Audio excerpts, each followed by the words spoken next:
स्वागत है आप सभी का एक और न्यू वीडियो पर। देखिए, अगर आप एमपी बोर्ड से पढ़ाई कर रहे हैं 10th 12th या 5th 8th में आप हैं, तो ऐसे में आपको देने होते हैं बोर्ड एग्जामिनेशन। एंड यहाँ पर मेन डिफरेंस ये आ जाता है कि आपको किसी दूसरे सेंटर पर जाके एग्जाम देने होते हैं। एंड आपके जो पेपर बन के आते हैं बोर्ड एग्जामिनेशन के, वो एमपी बोर्ड से बन के आते हैं। एंड पूरा एमपी में जो पेपर होंगे वो कॉमन होंगे, सभी बच्चे एक ही पेपर दे रहे होंगे। एंड इसका जो रिजल्ट है वो भी एक ही दिन अनाउंस किया जाता है सभी बच्चों का। पर यहाँ पर एक चीज़ और होती है, ये जो टाइम टेबल आपका भी अनाउंस किया गया है एमपी बोर्ड की तरफ से कि आपके 25 फरवरी 27 फरवरी से बोर्ड एग्जामिनेशन स्टार्ट हो रहे हैं 10th और 12th के, वो हो रहे हैं आपके थ्योरी एग्जाम। साथ में आपको प्रैक्टिकल एग्जाम भी देने होते हैं। एंड इसकी जो कॉपी आती है वो भी एमपी बोर्ड से ही आती है, एमपी बोर्ड में जाती है, वहाँ पर चेक होते हैं, तब जाके आपके प्रैक्टिकल्स के मार्क्स ऐड करके आपका जो रिजल्ट है वो बनाया जाता है। तो आपके प्रैक्टिकल एग्जाम कब से स्टार्ट होंगे इस बार के, उसकी एक अपडेट आ रही है, डेट्स वगैरह आपको बताई जा रही है।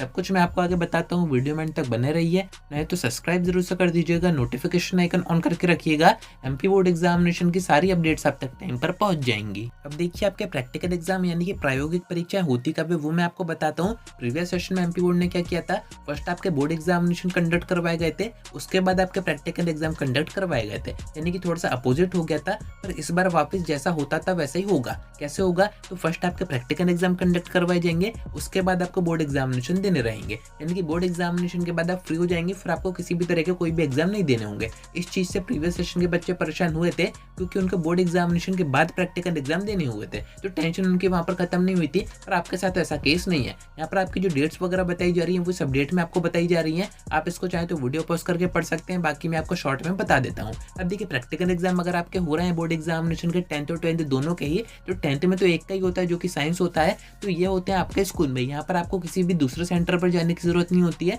आपके स्कूल में ही वहाँ पर बोर्ड से कोई एक टीचर वगैरह आता है, वही आपके प्रैक्टिकल एग्जाम कंडक्ट करवाता है। आपको एक प्रॉपर कॉपी दी जाती है जो कि एमपी बोर्ड से आती है, उसको भर के आपको उनको वापस देना होता है। एंड ऐसे 12th में आपके जितने भी सब्जेक्ट है जिसमें भी प्रैक्टिकल होते हैं, जैसे कि आपका फिजिक्स हो गया, केमिस्ट्री हो गया, अगर आपकी अदर स्ट्रीम है उसमें जो भी सब्जेक्ट है जिसमें भी प्रैक्टिकल होते हैं, अब इसको आप कैसे पहचान सकते हैं, तो जिन भी सब्जेक्ट के पेपर आपके 70 नंबर के आएंगे उसमें प्रैक्टिकल एग्जाम होते हैं। एंड ये आपके स्कूल में कंडक्ट करवाए जाते हैं। एंड वहाँ पे बोर्ड का कोई टीचर आता है, वही ये सारी चीजें ऑब्जर्व कर रहा होता है, एंड वही आपको नंबर दे के जाता है। तो इन पर भी आपको फोकस करना जरूरी है। कैसे करना होता है, तो इसकी प्रैक्टिस आपके स्कूल से आपको करवा दी जाती है कि कौन कौन से एक्सपेरिमेंट है, क्या क्या आपको करना रहेगा। रिकॉर्ड आपने एक मेंटेन किया होगा, रिकॉर्ड बनाया होगा आपने, प्रैक्टिकल फाइल बनाई होगी। प्रोजेक्ट वगैरह का ऐसा नहीं है, उसमें नंबर आपको फिर भी दे दिए जाते हैं, वो मैं आपको सेपरेट वीडियो में बताऊंगा।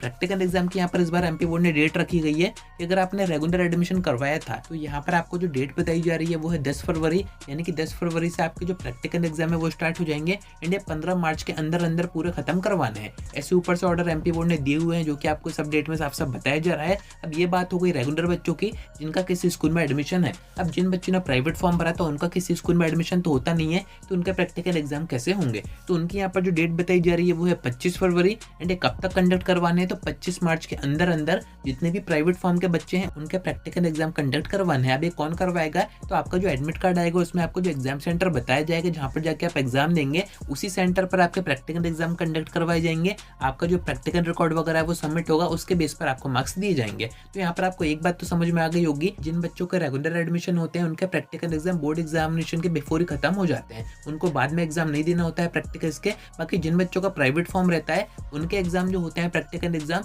वो उनके एग्जाम के बीच में ही कंडक्ट करवाए जाते हैं। तो यहाँ पर एक मेन डिफरेंस होता है जो कि आपको समझ में आ गया होगा। बाकी देखिए, ऐसा है कि ऊपर से जो ऑर्डर दिए गए हैं वो सख्त हैं, यानी कि जो एंड डेट्स आपको बताई जा रही हैं उनके अंदर ही प्रैक्टिकल एग्जाम टाइम पर कंडक्ट हो जाने चाहिए, वरना फिर आपका जो रिजल्ट है उसमें देरी की जाएगी। तो यहाँ तक बताया जा रहा है कि छुट्टी के दिन भी अगर प्रैक्टिकल एग्जाम कंडक्ट करवाने की जरूरत पड़ी तो वो करवाए जाएंगे, क्योंकि जो एंड डेट्स हैं उनके अंदर ही प्रैक्टिकल एग्जाम खत्म करवाने हैं, जिससे कि आपका जो रिजल्ट है वो टाइम पर अनाउंस हो जाए एंड आपके जो मार्क्स है वो टाइम पर एमपी बोर्ड में पहुंच जाए। बाकी इसके बारे में अपन आगे और बात करेंगे, क्योंकि आपके मन में ये डाउट तो जरूर से होगा कि आखिर बोर्ड एग्जामिनेशन के जो प्रैक्टिकल्स होते हैं उसमें बाहर से जो टीचर आते हैं वो हमसे कैसे क्वेश्चन पूछते हैं। आपका यहाँ पर वाइवा वगैरह भी होता है, जो कॉपी आती है उसमें आपको क्या क्या करना होता है, कैसे आपको रिकॉर्ड वगैरह सबमिट करने होते हैं, कैसे उसके मार्क्स आपके भेजे जाते हैं, ग्रेडिंग कैसे होती है, ये सारी चीजें मैं आपको एक सेपरेट वीडियो में समझाऊंगा। तो कनेक्टेड रहिएगा। आज की वीडियो में इतना ही। कोई डाउट आता है कमेंट करके पूछ सकते हैं, या फिर आप मुझसे इंस्टा पर डीएम करके बात भी कर सकते हैं।